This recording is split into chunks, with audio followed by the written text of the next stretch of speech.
In this video, we're going to be looking at linear simultaneous equations. And linear simultaneous equations in two unknowns have one set of value that will make a pair of equations true at the same time. So if we had something like x plus 3y equals 11 plus a second equation which had 4x minus 5y equals 10. We're looking for a pair of one set of values of x and y which will make these answers true. So we want an x and y value that will make 11 and the same x and y value that will make 10. And I'll give you the answer to this one now. The answer to this is x is equal to 5 and y is equal to 2. So we can now plug those into the simultaneous equation to see what I mean.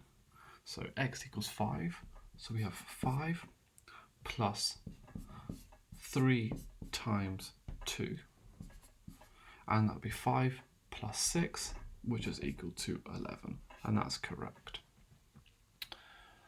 The other one, 4x minus 5y, well, we got 4 times 5 minus 5 times 2. And that is 20 minus 10, which is equal to 10. And therefore that's also true. So our pair of values here went into both of our equations and gave us the correct results. Now we can solve linear simultaneous equations, so we can find out the values of x and y by using elimination or substitution. So let's look into those.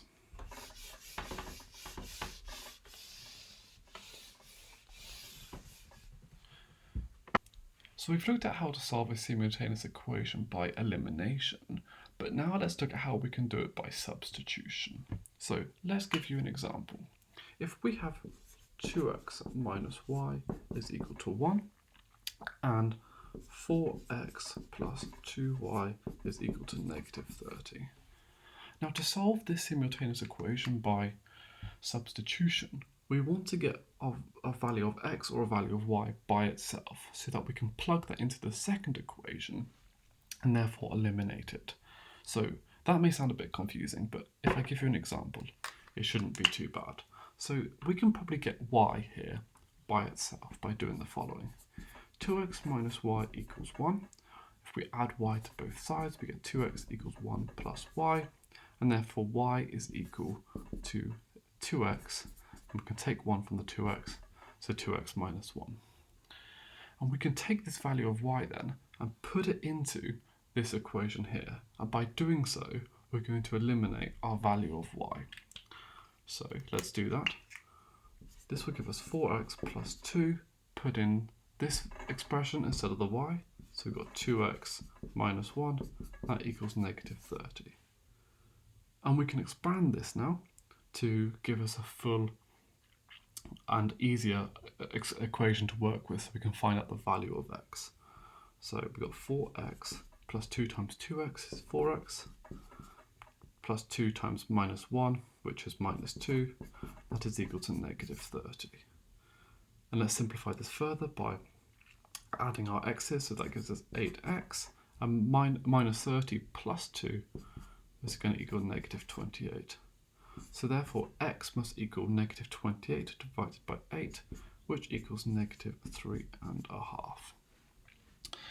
And so that is our final answer for x, but don't forget that we also need to work out our value for y.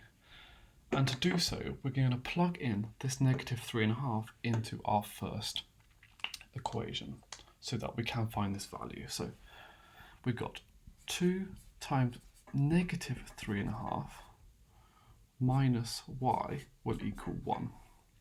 So 2 times negative 3.5 is equal to negative 7 minus y equals 1. And if we add y to both sides, y7 equals 1 plus y. So y must equal negative 7 minus 1, which equals negative 8. And that will give us our final answer. x equals negative 3.5 and y equals negative 8. If you have any questions about this video, please leave a comment below and I'll get straight back to you.